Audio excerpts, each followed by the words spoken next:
নদিয়ার ভীমপুর থানার অন্তর্গত আশানগরে এক হতদরিদ্র গরিব বৃদ্ধ মহিলার সরকারি ভাতার টাকা বেশ কিছু বছর ধরে ঢুকছে অন্য একটি অ্যাকাউন্টে। নদিয়া জেলা ভীমপুর থানা অন্তর্গত আশানগর ঢাকাপাড়া এক বিধবা মহিলার ভাতা টাকা বগুড়ার এক অজানা ব্যক্তির অ্যাকাউন্টে টাকা ঢুকছে বেশ কিছু বছর ধরে। 2023 সালে তার লাস্ট অ্যাকাউন্টে বৃদ্ধ ভাতা টাকা ঢোকে। তারপর থেকে এখনো পর্যন্ত তার অ্যাকাউন্টে টাকা না ঢুকে অন্য একটি বগুড়ার ব্যাংক অফ ইন্ডিয়ার অন্য এক ব্যক্তির অ্যাকাউন্টে টাকা ঢুকছে কয়েক বছর ধরে।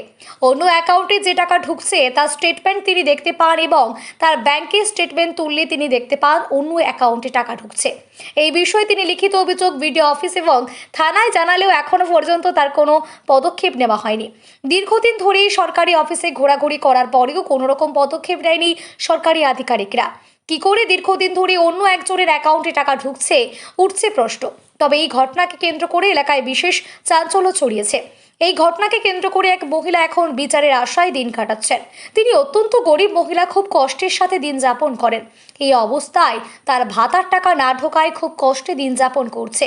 এই অবস্থায় সরকারের দৃষ্টি আকর্ষণ চাইছেন।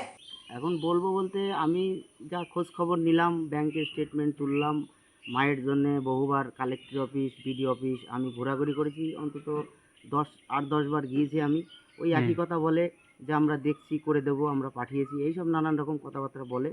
তারপরে আর রাগ করে আর মাঝে কিছুদিন যায়নি। তারপরে তো ইলেকশন চলে আসলো, তার মধ্যে তো কাজ একবার গেছিলাম, তাও বললে এখন আর হবে না, এখন ইলেকশনের জন্য কাজ ফাজ সব বন্ধ। তারপরে লাস্টে বাধ্য হয়ে আমি ওই আমাদের পিএস ভীমপুর পিএসকে মেজবাবুর কাছে গিয়ে সরাসরি আমি কমপ্লেন করি। ওই মায়ের বিধবা ভাতার টাকা স্টেটমেন্ট তুলে বগুড়া ব্যাংকে চলে যাচ্ছে, সেই বলে আমি কমপ্লেন করি। স্যার বলেছে ঠিক আছে, আমরা ইনকোয়ারি করে দেখছি। এই বলে আমি 3/3 আমি কমপ্লেন করেছি। আবার আগামীকাল আমি বিডিও অফিসে গিয়েছিলাম। বিডিও অফিসে গিয়েও আমি আবার নতুন করে আবার আমি কমপ্লেন করি যে ওইসব ব্যাংকের ডিটেলস দিয়ে আমি কমপ্লেন করি, যাতে যতদিন আমার মায়ের টাকাটা অন্য অ্যাকাউন্টে চলে যাচ্ছে, ওই বগুড়া ব্রাঞ্চে ব্যাংক অফ ইন্ডিয়ায় যে ভদ্রলোকের অ্যাকাউন্টে যাচ্ছে, আমি যাতে সঠিক টাকাটা আমি যাতে ফেরত পাই। আর মার একটাই অ্যাকাউন্ট হচ্ছে SBI আসাননগর, সেই অ্যাকাউন্টে যাতে সঠিকভাবে টাকাটা ঢোকে। না কি বৃদ্ধ ভাতা ঢোকে না বিধবা ভাতা? আগে বিধবা ভাতা ছিল, যখন করা হয়েছে বিধবা ভাতা ছিল, পরে সেটা হয়তো ট্রান্সফার হয়ে বয়স্ক ভাতায় হয়ে গেছে, সেটা অফিসিয়ালভাবেই হয়েছে হয়তো আমরা তো জানি না।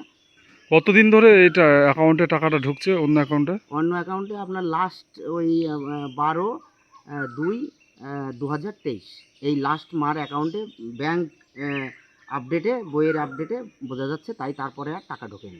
23 সালে লাস্ট পর্যন্ত ঢুকেছে? 23 সালের ফার্স্ট জানুয়ারি ফেব্রুয়ারি পর্যন্ত, 2 ফেব্রুয়ারি 2 জানুয়ারি তারপর থেকে অন্য অ্যাকাউন্টে যাচ্ছে আমরা মনে করছি।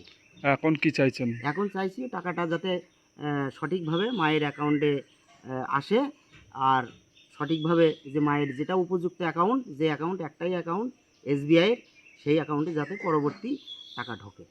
আপনার নাম? আমার নাম মানবেন্দ্র রায়। বাড়ি? বাড়ি আসাননগর ঢাকাপাড়া। কে হয় আপনার? আমার মা।